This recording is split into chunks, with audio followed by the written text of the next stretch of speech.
single voice ya. Setiap suara dari kita itu bermanfaat, bermakna. Jangan sampai acuh nggak acuh. Banyak propaganda yang beredar. Kalian tidak perlu percaya dengan propaganda sebelum kalian tahu buktinya itu sendiri. Saya nyebutnya propaganda ya sekarang, bukan informasi. Kalau informasi itu bisa benar, bisa enggak. Tapi kalau propaganda ini sangat-sangat rentan dengan ketidakbenaran. Harus kalian cek-recek ya. Yang berkaitan sama politik terutama. Jadi kalian harus dewasa. Sekarang kan udah eranya era informasi. Kuliah kita tentang sosioteknologi informatika, jadi kedewasaan dalam menyikapi informasi yang lalu lalang itu adalah sebuah keharusan. Kalian harus pintar itu ngeceknya. Nggak boleh, oh dapat informasi judulnya tok kayak gini, langsung share. Judul share. Padahal isinya belum tentu benar. Isinya bisa jadi melenceng dari yang aslinya. Banyak itu. Jadi harus hati-hati benar ya.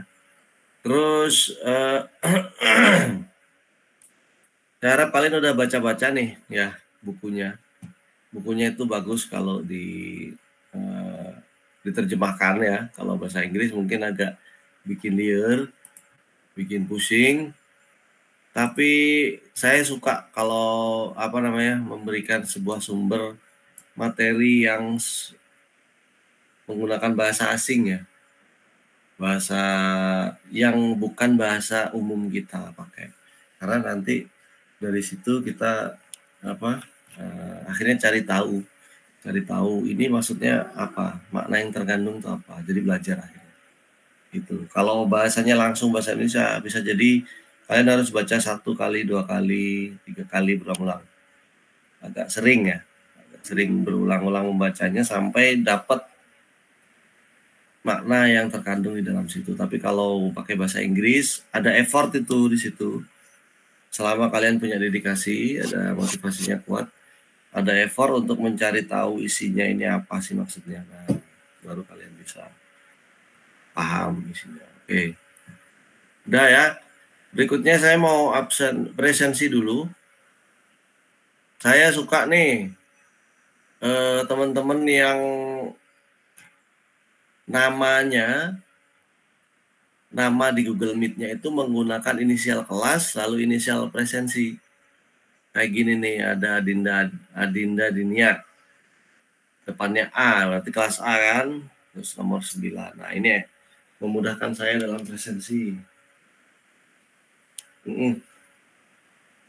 Nah saya mulai dari kelas A dulu ya. Nanti saya cek di sini di apa? Saya cek di list peserta di sini. Kemudian kalian boleh menyahuti, boleh langsung untuk memastikan bahwa kalian ada di situ dan aktif mendengarkan. Kita ini kuliahnya online. Kuliah online seperti ini tuh kalian harus aktif mendengarkan dan memperhatikan fokus ya. Jangan berarti dengan online terus kalian bisa begini lalu sambil nge-game, sambil buka YouTube sebelahnya. Ya silakan, tapi resiko kalian ya. Resikonya kalian. Oke, saya absen dulu. Nomor 1, Abdullah Solum ada ya. Solum ada, Abizar ada, Adel Altof, mana Altof? Ahmad Altof Cahya Ramadan. Di sini namanya beda biasanya.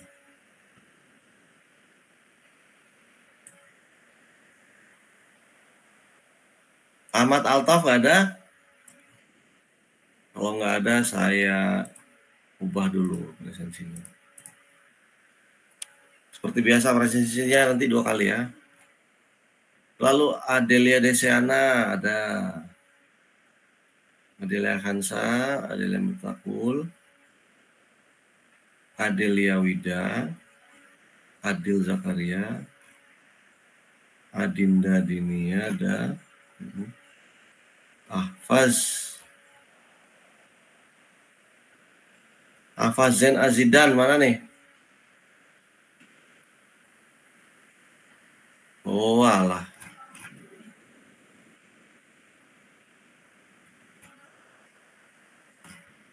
Altof, kamu ada di sini kok nggak nyautin? Saya panggil. Oh, nggih, hadir, Pak. Kadung terlambat ya. Terus siapa nih? Kalau saya nggak nemuin kalian nih nyautin aja. Afas mana Afas? Afas Zen.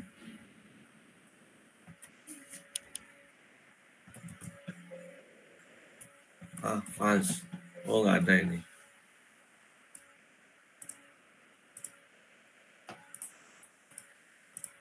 Lalu Amar Musyafa. Itu dong. Permisi Pak, mohon maaf. Tadi setelah Adinda Dinia ada Adinda Salsa Leviona. Oke. Oh iya. Sip. Makasih Adinda. Ya, Salsa, makasih Salsa. Ya. Aisyah. Hadir, Pak. Aisyah ada. Aldi. Hadir, Pak. Iya. Hadir. Alvalen. Hadir, Pak. Alius Sawal. Hadir, Pak. Terus kalian nyautin aja lah kalau saya ngecek susah. Anissa, Alivia. Hadir, Pak. Arda.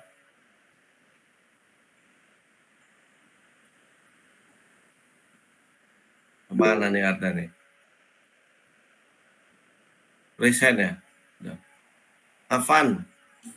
Hadir, Pak. Azaria. Hadir, Pak. Bagas. Bagas. Bagas Yuan Bima Indrawan.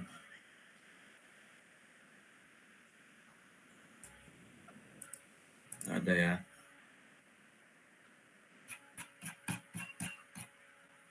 Bima Ahmadani ada. Hadir, Pak. Burhan. Mana Burhan ini?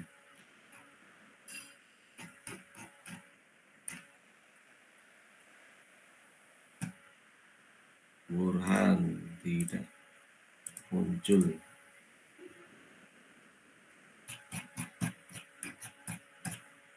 Dava. Dava Fahri. David Satria.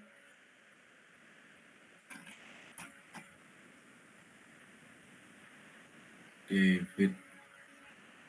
Oh nggak ada nih.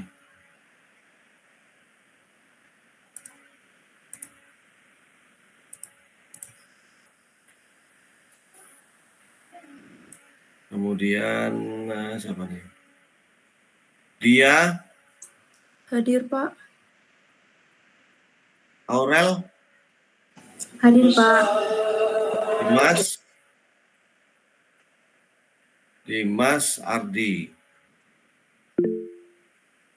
Oke. Dimas Maulana.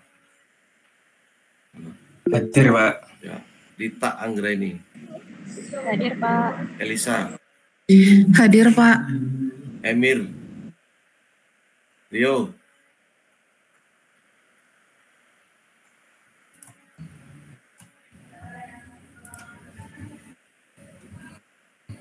Apa Run? Boten, Pak. Ya kamu udah ada sini, udah absen. Darwin, Febrianti, Hadir, Pak. Michael, Ray, Rahel. Michael. Mana? Oh iya, oke. Kelas Auda, kelas B. Cik. Tidiani Diawara ada tadi ya? You there? Present. Yes. Eni Ayu. Hadir. Eriza. Hadir, Pak. Faik. Faris Raihan.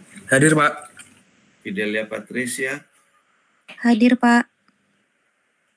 Vintia Putri. Hadir, Pak. Firman Maulana Arif. Izin, Pak. Loh. Oh, izin. Izin. Suruh izin ke saya ya. Oh, siap.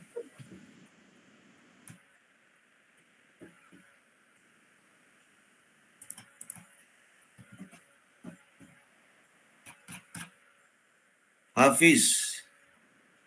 Hadir, Pak. Aryogi. Hadir, Pak. Immanuel Enrico. Hadir, Pak. Iqbal Lutfillah. Hadir, Pak. Irgi. Hadir, Pak. Hadir. Hasan Yusuf. Hadir, Pak. Khairul Anam. Hadir, Pak. Hadir. Clara Vensa. Hadir, Pak. Oke. Linda Sulistiani.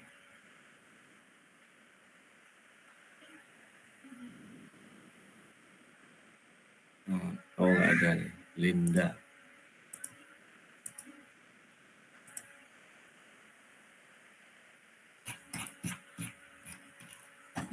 Lukas. Oke. Mahesa. Hadir, Pak. Alin Fiton. Hadir, Pak. Miftahul Ulum. Hadir, Pak. Imam Iryun. Hadir, Pak. Nuril Anwar. Hadir, Pak. Fawaid. Hadir, Pak. Rifki Rahmadi. Hadir, Pak. Khairuddin. Hadir, Pak. Abdul Aziz. Hadir, Pak. Ali Rojab. Hadir, Pak. Azmi Nur Iman. Hadir, Pak. Muhammad Falihul Abad. Hadir. Iya. Muhammad Farhan Hidayat. Hadir, Pak. Muhammad Imam Wahid. Hadir, Pak. Oke. Muhammad Khairul Anam. Hadir, Pak. Terakhir Raffi Purnomo. Hadir, Pak. Yes. Kelas B udah. Kelas C. Alexia Amompin. Alexia. Oh, nggak ada.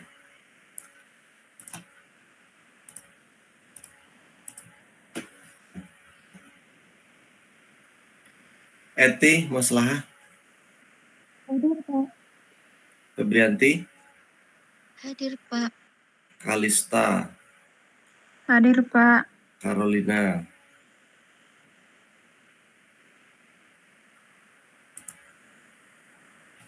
Hadir, Pak. Oke. Syifa Ridoni. Muhammad Syifa. Hadir, Pak. Oh, kamu ini laki ya? Muhammad Syifa. Muhammad Wildan. Hadir, Pak. Muhammad Jaki. Hadir, Pak. Muhammad Zubair. Present, sir. Yes. Azola Fekar. Hadir, Pak. Zakiyah. Hadir, Pak. Nofri.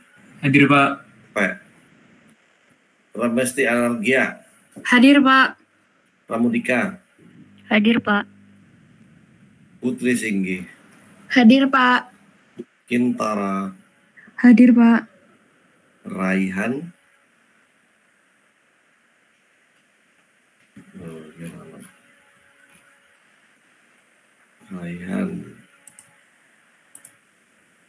Raihan baik mana Raihan baik. Terus Raisa. Hadir, Pak. Reihan Fitroh. Hadir, Pak. Rizky Aji. Hadir, Pak. Rizky Puspita Safitri. Hadir, Pak. Robi Khairul Imawan. Hadir, Pak. Raden Sosro Nugroho. Hadir, Pak. Kamu panggilnya apa nih? Surya? Nugroho biasanya, Pak. Atau Nuno. Nunu. Nunu ya. Oke. Ryan, Hadir, Pak. Satria, Hadir, Pak. Sofa, Ayuni. Hadir, Pak. Silvana, Hadir, Pak. Sofia, Hadir, Pak. Talita, Hadir, Pak. Tanaya, Hadir, Pak. Tatia Hanum, Hadir, Pak. Torik, Hadir, Pak. Ulil Albab, Hadir, Pak. Victory, Vic, Hadir, Pak. Hadir, Pak. Vina, Hadir, Pak. Wesley, Hadir, Pak. Uzama, Hussein,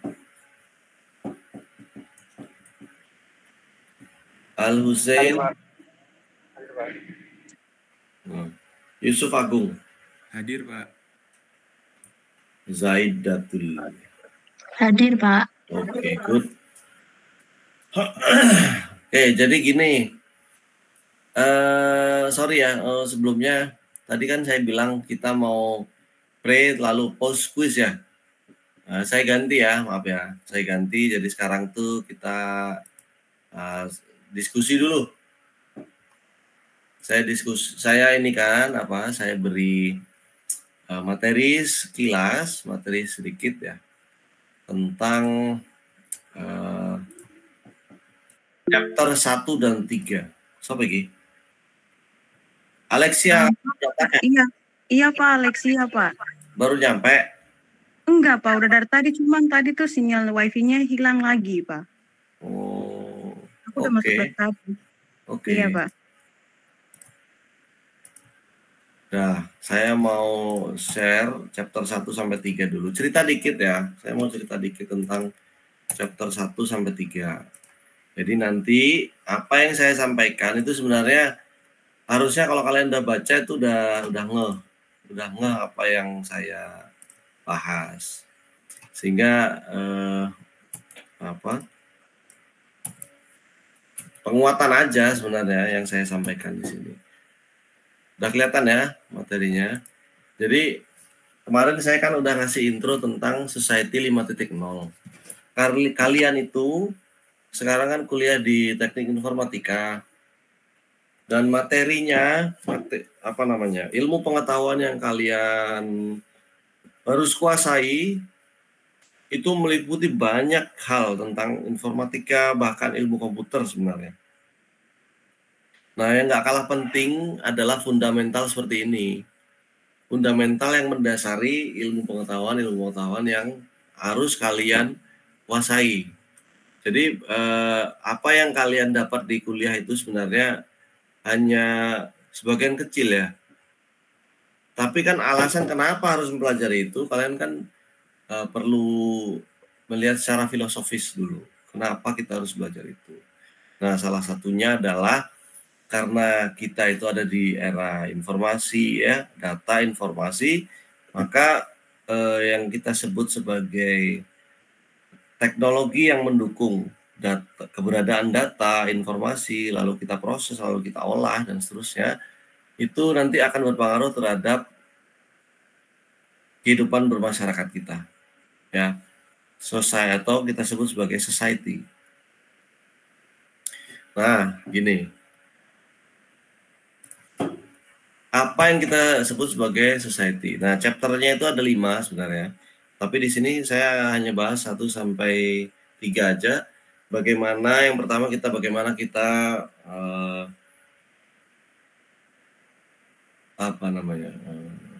memahami secara mendalam ya. Bagaimana kita melakukan pendekatan terhadap Society 5.0. Walaupun sebenarnya kalian itu sudah berada di Society 5.0, mungkin secara nggak sadar ya, kita itu sebenarnya sudah terlibat di situ. Walaupun secara parsial, nggak full. Tapi kita sudah ada di dalam situ. Dan mungkin beberapa orang aja yang well aware. Well aware itu berarti sadar betul dia itu perannya sebagai apa di Society 5.0. Kemudian lanjut ke merging cyberspace with physical space. Ini kalau kita terjemahkan tuh hampir sama dengan integrasi antara virtual reality, dunia virtual, sama dunia nyata gabung. Atau istilah paling simpelnya itu kayak augmented reality ya. Tapi tidak sesederhana itu sebenarnya yang merging cyberspace dengan physical space. Nanti kita akan bahas beberapa istilahnya di situ. Kemudian yang terakhir adalah society yang penuh dengan pengetahuan. Ini bukan berarti masyarakat yang pinter-pinter, bukan. Masyarakat pinter-pinter tuh ya ini ya, kumpulan ilmuwan itu masyarakat pinter-pinter. Bukan seperti itu. Nanti ada terminologi ini dipakai untuk menjelaskan masyarakat yang seperti apa sih yang penuh dengan pengetahuan. Dikelilingi pengetahuan, memiliki pengetahuan, menggunakan pengetahuan, lalu memanfaatkan pengetahuan itu untuk sesuatu yang bersifat memiliki fungsi yang positif. Nah ini yang pertama, buku ini punya judul Society 5.0, tentu ada sejarahnya. Ya, sejarahnya adalah pasti ada society di belakang itu, society yang sebelum-sebelumnya kan, society 1.0, 2.0, 3.0, 4.0. Kenapa nggak ada 4.5? Kenapa nggak ada 1,5? Bisa aja kalau kita mau memaksakan terminologi yang floating point, bisa ketika ada gabungan ya, ada gabungan antara karakteristik pada society yang berdua itu. Nah, seberapa besar porsinya bisa kita secara subjektif lah, kita bisa bikin floating point-nya itu menjadi bermakna. Nah, dari sini, dari infografis ini, di sini ya, kita bisa lihat bahwa society 1.0 sampai society 5.0 itu ada beberapa karakteristik dari masyarakatnya itu sendiri, kemudian produktif atau productive approach atau pendekatan cara mereka memproduksinya ya, pendekatan produktivitasnya. Kemudian material yang dominan saat itu. Lalu ada karakteristik dari mode transportasi yang digunakan. Lalu bagaimana struktur dari masyarakatnya, ini form of settlement, bagaimana mereka itu membangun masyarakatnya ya, bentuk strukturnya itu bagaimana. Lalu ada idealisme kota yang ada di masing-masing society. Nah, society 1.0 kalau dilihat dari semua karakteristik itu bisa kita lihat cukup primitif ya, sangat primitif. Mereka itu pemburu biasanya, pemburu dan suka ngumpulin benda-benda.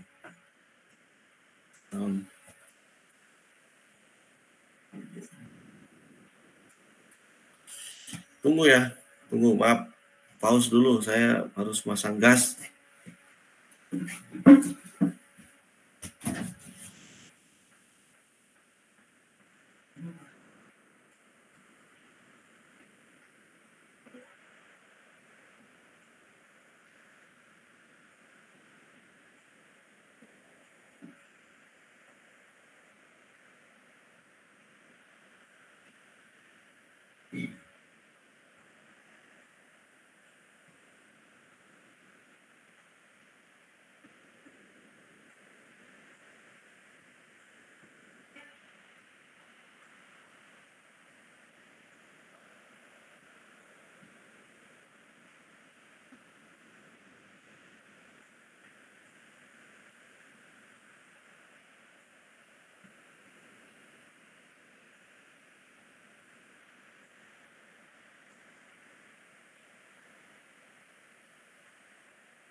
Saya kembali. Nah, lalu ciri-ciri seperti ini ya, ciri-ciri yang bisa kita lihat seperti ini sangat signifikan perbedaannya. Misalnya si Society 1.0 misalnya materialnya kan batu sama tanah dan bahan alami lainnya ya. Society 1.0 masih primitif. Lalu Society 2.0 tiba-tiba logam. Karena si makhluk hidupnya, manusianya itu sudah mulai menemukan material-material baru dari proses mining ya, proses penambangan ya.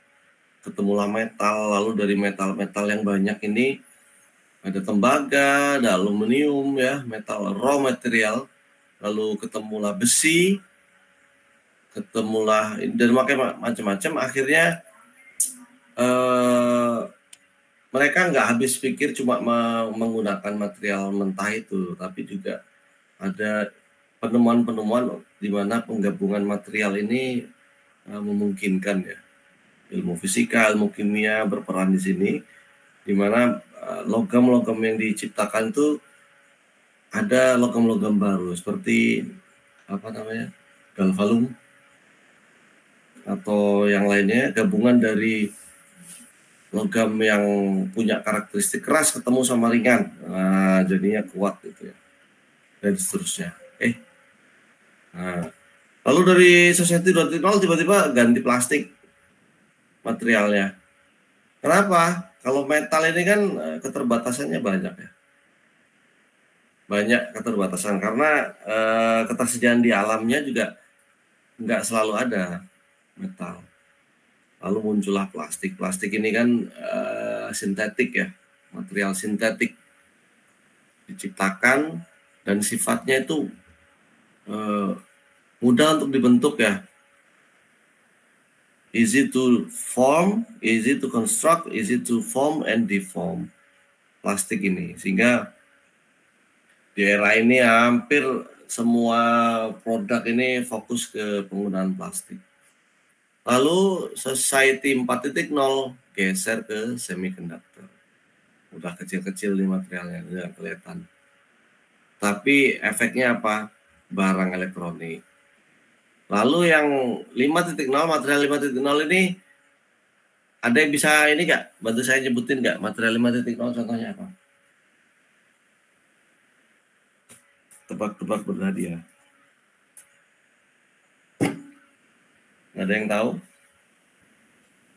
Salah satu contohnya itu adalah nano ya, material nano. Nanomaterial. Nah, itu material 5.0. Kemudian material tembus pandang. Itu material 5.0. Kemudian material apa lagi? Banyak ya material-material yang aneh-aneh itu.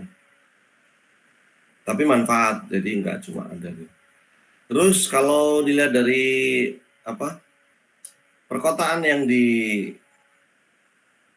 saat itu, maka di Society 1.0 itu viability itu keberlangsungan hidup. Pokoknya bisa survive sudah aman saat itu ya. Bagaimanapun hidupnya, makanya hidupnya biasanya di gua, kemudian memanfaatkan alam ya. Terus Society 2.0 kemampuan bertahan hidup. Kalau viability ini keberlangsungan, sekarang kemampuan untuk bertahan. Sehingga muncullah konstruksi untuk bikin rumah yang tahan cuaca. Salah satu contohnya. Lalu Society 3.0 mulai fungsi ya. Fokus ke fungsionalnya. Society 4.0 keuntungan yang dipikirin. Lalu yang terakhir adalah lebih ke kemanusiaan, manusiaan. Nah, semuanya ini adalah karakteristik dari masing-masing society. Sehingga kalau kita bisa simpulkan, Society 5.0 itu membuat kita untuk melihat kembali ya, atau menanamkan sebuah mindset hubungan yang baru, di mana hubungan ini ada dua jenis hubungan penting dalam Society 5.0. Yang pertama adalah hubungan antara manusia sama atau masyarakatnya dengan teknologinya. Bagaimana masyarakat menggunakan teknologi. Contohnya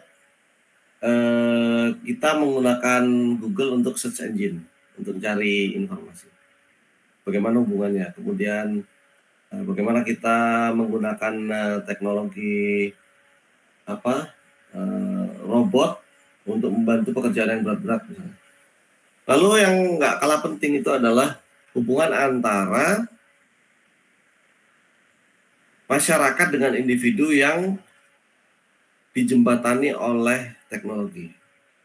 Nah, ini contohnya disruptive teknologi seperti ojek online. Lalu ada toko online. Kemudian sebutin lainnya, pokoknya segala sesuatu yang berhubungan antara individu dengan individu dengan masyarakat, masyarakat dengan masyarakat, yang menjembataninya adalah teknologi. Nah, lalu geser ke skema 5.0. Nah, basic skemanya itu adalah, intinya adalah ada data ya. Sekarang Society 5.0 itu ketergantungan sama data yang ada di dunia nyata. Terus bagaimana cara mendapatkan data itu? Ya paling gampang itu dari sensor. Ya, yang paling sederhana itu sensor. Kalau mau kompleks, ini data video. Di tengah-tengah itu ada data teks. Nah, semuanya ini adalah data dari dunia nyata yang bisa kita pakai nantinya ya. Jadi data nggak cuma lalu-lalang, tapi data itu kan punya pola ya. Dia punya pola di mana nanti data-data yang lalu-lalang ini akan melalui transaksi data itu selalu melewati sebuah sistem. Sehingga data yang bersumber dari satu titik lalu dia terdistribusi ke semua ini penggunanya melalui sistem yang bervariasi ya. Dan masing-masing sistem ini terintegrasi dengan arsitektur sedemikian rupa. Nah, dengan integrasi ini maka nanti data A itu akan dipakai data ini akan menghasilkan data lain. Dan seterusnya itu sifatnya berkembang terus ya. Maka contohnya begini nih. Kalian kan punya AC ya. Atau punya paling gampang kulkas lah ya. Kulkas itu kan ada pengatur suhunya.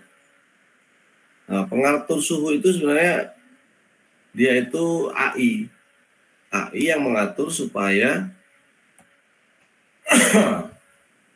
sirkulasi freon di dalam AC itu nggak terus-menerus.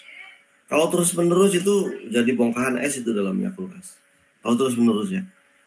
Maka si AI ini ngatur, membandingkan antara suhu di dalam kulkas itu dengan threshold yang kita atur di tuningnya itu.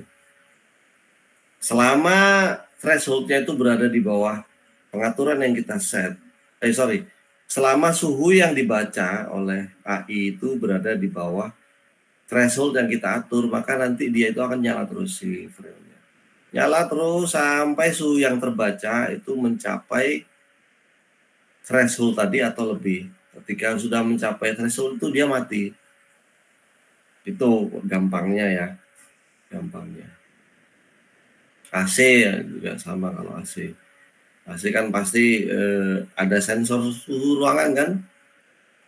Selama pembacaan sensor ini belum mencapai suhu yang kita inginkan, yang kita atur di remote-nya itu. Jadi dia akan akan menyemburkan udara dingin itu terus-menerus. Nah, konsep sederhana dari society itu kayak gitu sebenarnya. Tapi apa yang saya contohkan tadi itu adalah sebuah contoh paling mikro, contoh mikro. Jadi data itu diambil dari dunia nyata, kemudian data ini diterjemahkan sedemikian rupa supaya bisa dibaca oleh mesin.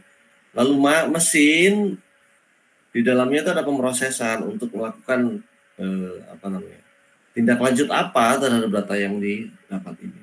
Kalau AC tadi berarti tindak lanjutnya adalah tetap nyemburin angin dingin atau berhenti.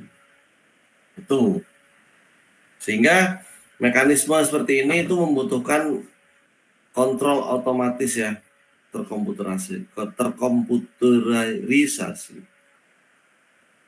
Jadi kalau kita ada istilah information society, maka artinya adalah masyarakat yang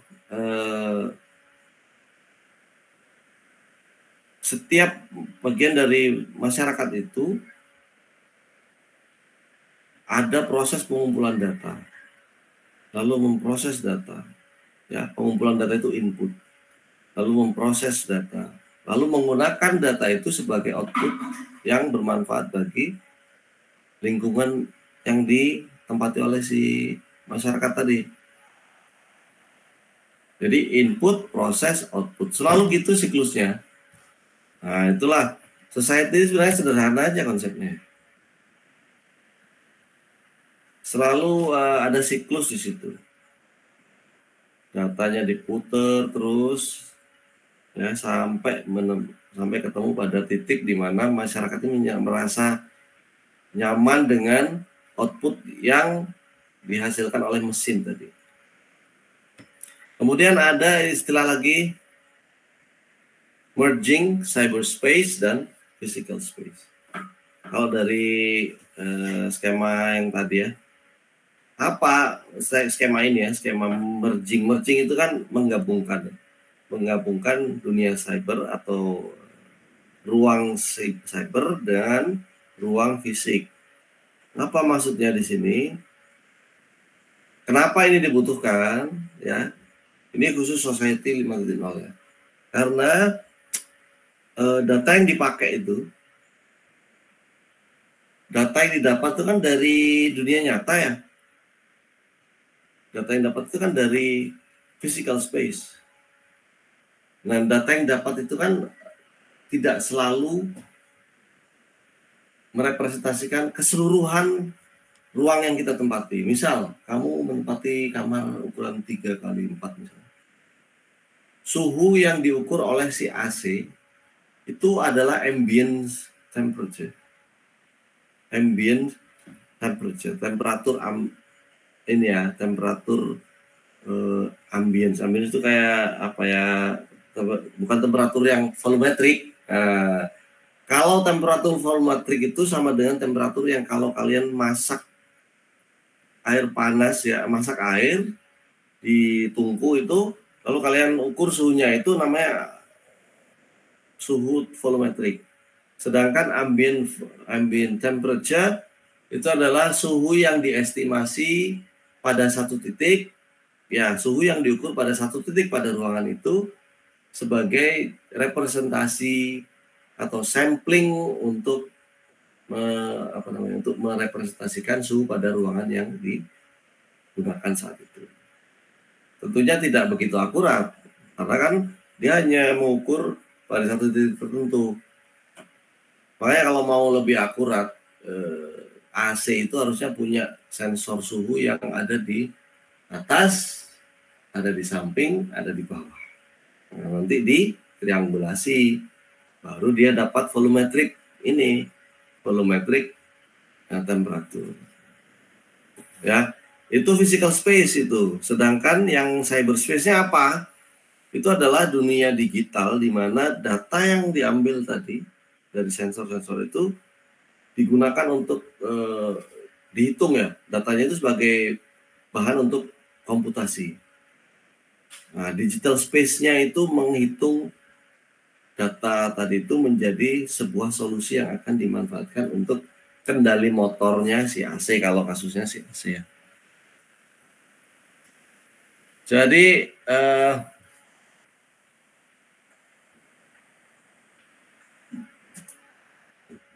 terminologi ini itu apa ya?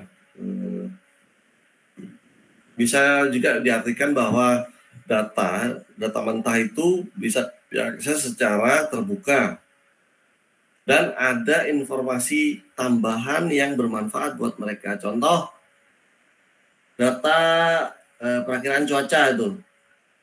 Data perakiraan cuaca itu kan data ini ya, ada sensor suhu biasanya di masing-masing kota, beberapa sensor suhu. Ada yang menggunakan balon udara, ada yang menggunakan memang di titik-titik kota itu ada sensor suhu yang IoT ya. Itu bisa diakses itu sebenarnya. Lalu bisa diakses secara publik dan ada informasi yang menyimpulkan bahwa kalau suhunya sekarang itu gini ya cuacanya, lalu dibandingkan dengan cuaca yang kemarin, atau cuaca jam sebelumnya, dan seterusnya, maka muncullah sebuah informasi baru, misalnya adalah forecasting, peramalan. Oke, nanti itu kira-kira akan ada hujan, kira-kira. Kenapa ya? Dari tren data yang lampau-lampau ya. Nah, nanti masuknya peramalan itu. Kemudian bisa juga istilah ini itu bermakna bahwa ruang yang diciptakan oleh komputer, sekelompok komputer dalam jaringan, untuk menganalisis masalah dan memodelkan masalah itu menjadi sebuah solusi di dunia nyata. Contohnya ini, kalau kalian itu ada crowd simulation ada ya. Simulasi crowd itu bisa disimulasikan dengan komputer. Sehingga atau yang gampang ini simulasi fluida aja lah, cairan itu loh. Kalau kita ingin mempelajari tsunami misalnya, kita jangan nyemplung di tsunami-nya, matilah. Ya, ilmuwan tuh nggak senaif itu ya kalau mempelajari sebuah fenomena. Tapi mensimulasikannya dalam menggunakan computer simulation. Di computer simulation itu ada namanya, lupa saya istilahnya, nama softwarenya ada. Di situ disimulasikan partikel-partikel air itu kalau berinteraksi antara satu atom air dengan satunya itu berinteraksinya bagaimana. Kalau banyakan itu nanti begitu, maka nanti akan bisa diciptakan sebuah fluida air dengan kekendalan tertentu, dengan tingkat suhu tertentu, kemudian kepadatan tertentu, nanti sifat fisiknya itu akan dipengaruhi oleh volume yang diberikan, lalu perubahan yang diberikan terhadap space-nya itu bisa diteliti melalui itu. Saya dulu pernah ini ya, waktu S2 itu bikin game augmented reality menggunakan ini simulasi air. Jadi gamenya itu game simulasi banjir sebenarnya. Bagaimana caranya mitigasi banjir kalau kita punya perkampungan yang seperti ini, apa yang harus saya lakukan? Nah, itu gamenya kayak gitu. Gamenya itu cuma kayak puzzle gitu. Puzzle menata rumah itu harusnya ditaruh di sini. Rumah itu harusnya selain dia itu diposisikan di situ juga harus dikasih pelindung seandainya sungainya meluap. Memilih area-area yang datar dan lebih tinggi daripada sungai itu menjadi poin penting ketika mensimulasikan. Nah, gamenya itu augmented reality, di mana kita bisa secara interaktif tuh menata letak rumahnya, menata letak komponen-komponen untuk perlindungan dari banjir, kayak gitu. Nah, kayak hal seperti ini itu kan bukan hanya sekedar game untuk senang-senang, bukan, tapi itu ada satu teknik untuk melakukan menggabungkan antara cyberspace dan physical space menjadi sebuah model yang bisa membantu kita untuk mengetahui fenomena yang nyatanya itu bisa di skala kecilnya gitu, prototipe. Ya, oke, terus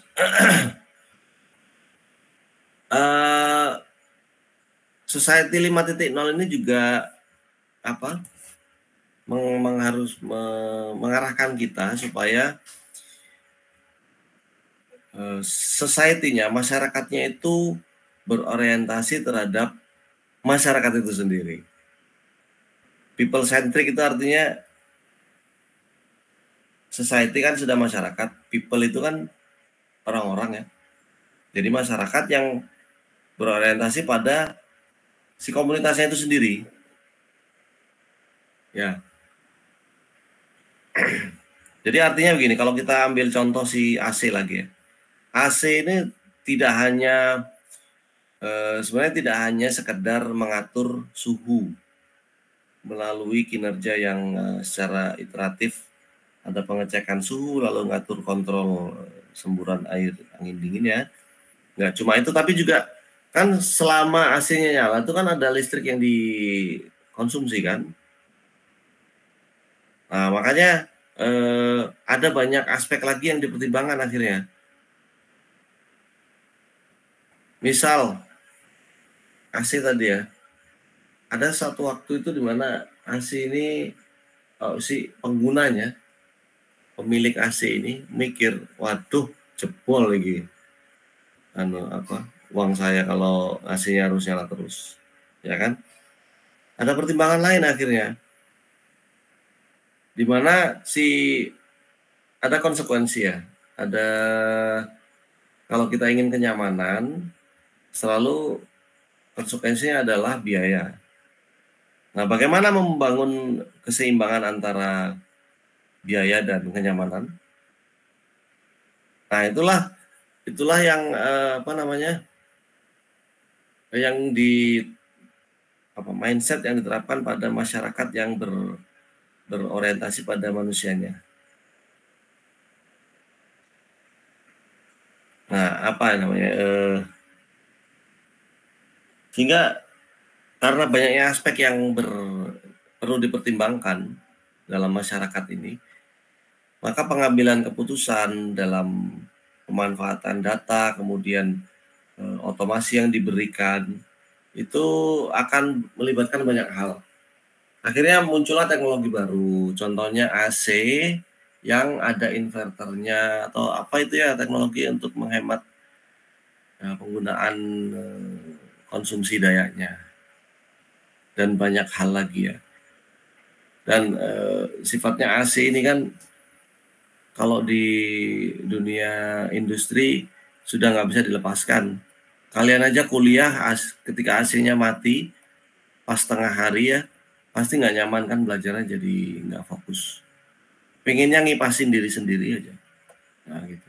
Jadi ada banyak aspek yang menjadi pertimbangan ketika teknologi ini berada di dalam masyarakat, lalu masyarakat ini apakah merasa nyaman saja atau ada hal lain yang menjadi pertimbangan, nyaman juga tapi hemat juga. Kemudian dari sisi kesehatan juga dipertimbangkan. Kalau lama-lama kena AC kan keriput ini ya, kering ya, kulit itu nggak baik. Sehingga pertimbangannya adalah ada sebuah tantangan ya untuk menyelesaikan sebuah masalah sosial seperti ini. Jadi keseimbangan ini agak susah memang. Harus ada prioritas, ada yang dikorbankan. Gitu ya. Nah, sehingga kalau yang pertama tadi istilah merging cyberspace dengan physical space kita lebih dalam. Di sini kita membutuhkan data pasti. Nah, dari sini kan kalian sudah mulai kalian mungkin akan mendengarkan banyak istilah kata terminologi data ini berlalu lalang di ini kan. Tapi dari sini data ini menjadi sesuatu yang penting.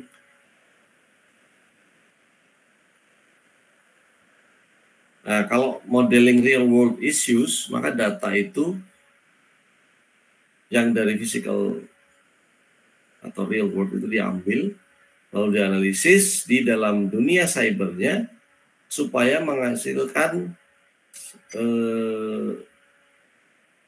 solusi untuk manajemen atau meningkatkan kualitas masyarakat itu. Cyberspace-nya di sini tuh kalau kita bayangannya mungkin virtual world ya, enggak.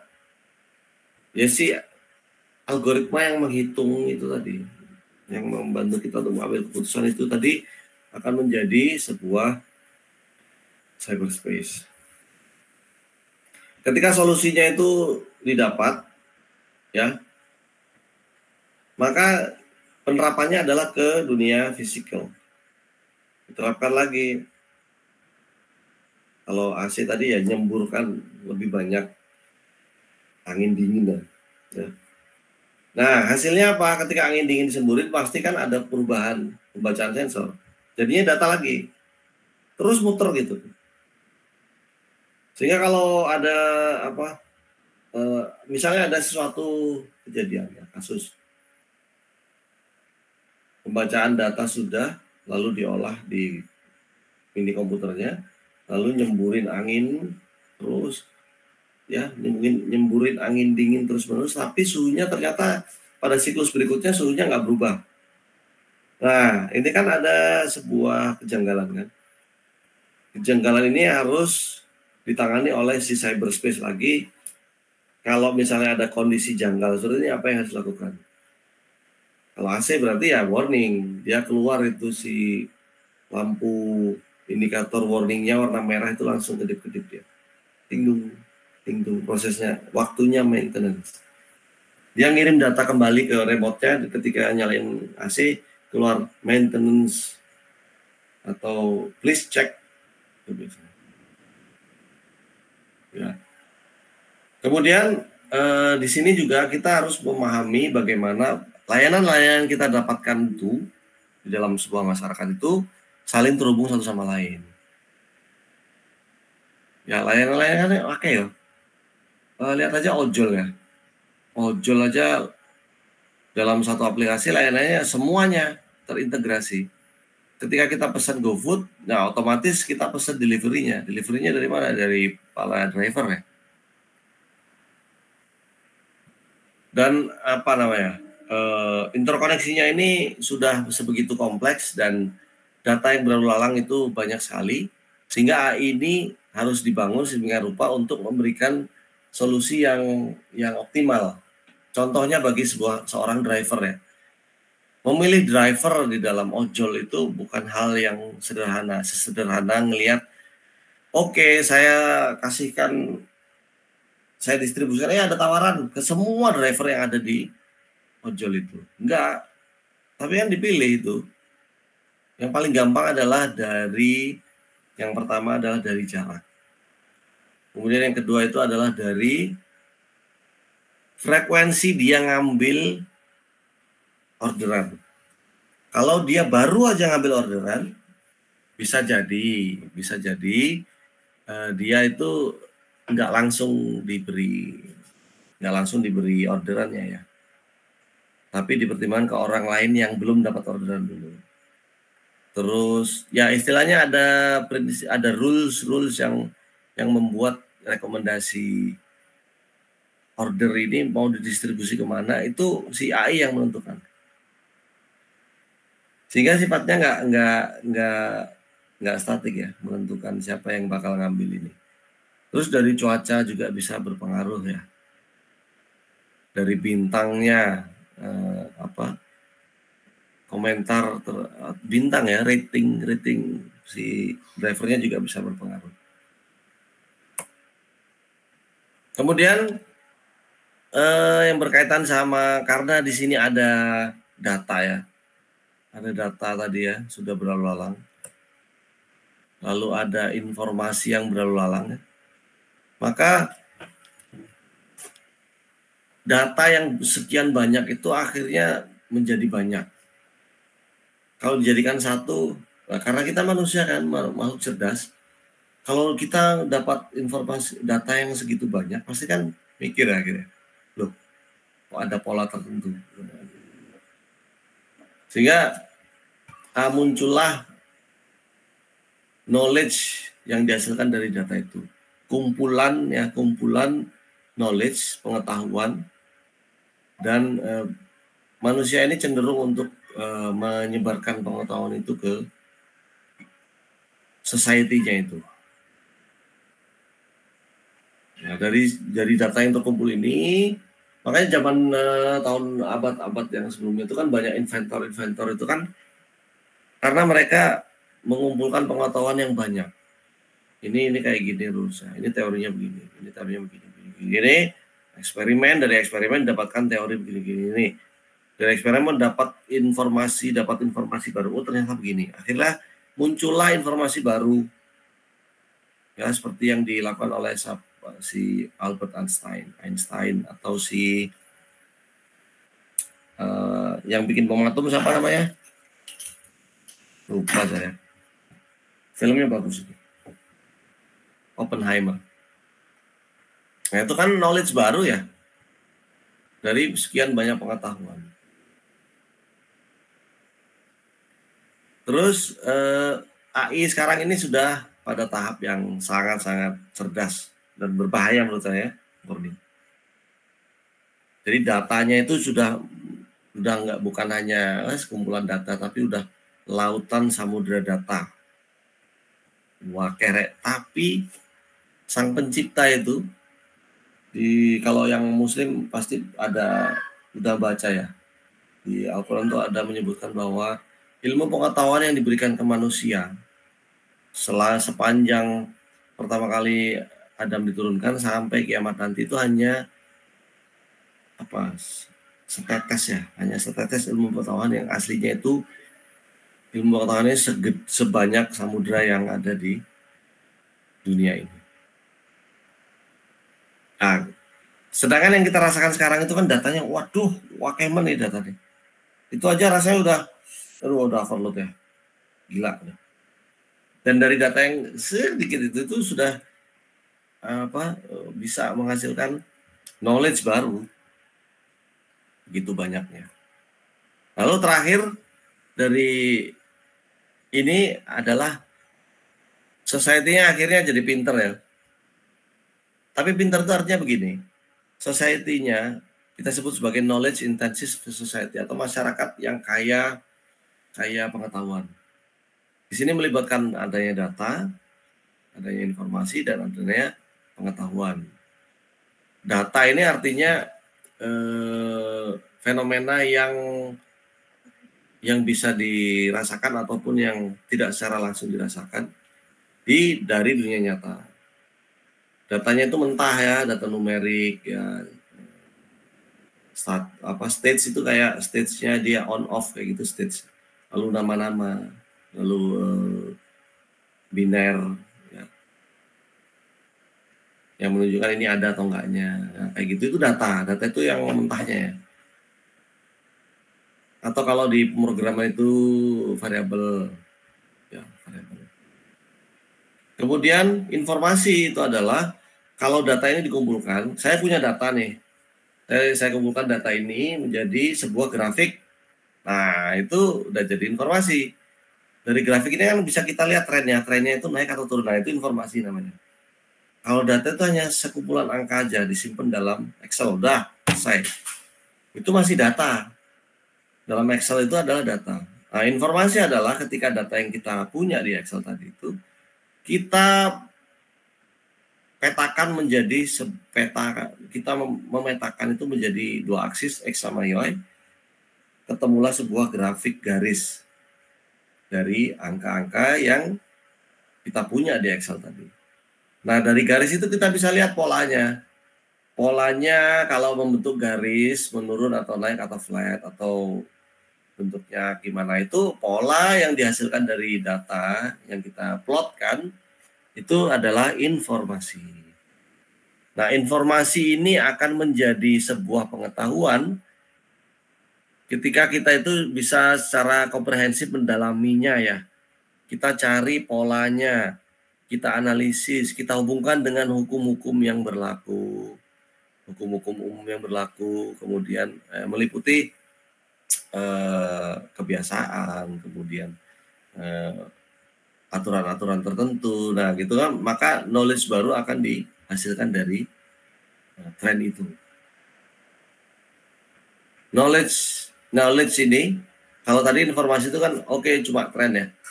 Knowledge ini nanti bisa jadi informasi yang menyimpulkan bahwa misal, maka nanti berdasarkan tren ini, trennya naik berarti. Oke, minggu depan kita bisa ramalkan akan ada kenaikan harga sebesar ini. Nah, itu knowledge namanya. Sehingga apa yang kita sebut sebagai masyarakat yang kaya knowledge itu adalah the role of technology, ya, peran dari teknologi untuk menambahkan sebuah nilai terhadap produk-produk, ya. Teknologi yang dipakai untuk memberikan nilai lebih terhadap produk-produk yang umum. Ya. Contoh, kalian pakai smartwatch kan, pakai HP ya. HP dulu itu kan biasa ya, cuma komunikasi itu. Nah sekarang isinya udah macam-macam. Nah itu teknologi yang bikin dia itu jadi ada value tambahan. Bisa buka ini, bisa mengetahui ini dan seterusnya. Dan itulah yang akan kita dapatkan terus ya. Society ini haruslah menjadi society yang penuh dengan pengetahuan, penuh dengan nggak cuma informasi tapi pengetahuan. Beda ya, data informasi sama knowledge itu seperti hierarki, di mana data itu seperti akarnya, maka nanti dari akar ini akan tumbuhlah sebuah informasi yang bisa bermakna ya, menjadi sebuah pohon, ada cabang-cabangnya. Kemudian dia akan menghasilkan sesuatu yang bermanfaat, lebih bermanfaat lagi, dan bisa dirasakan secara langsung bagi manusia dalam bentuk buah-buahan yang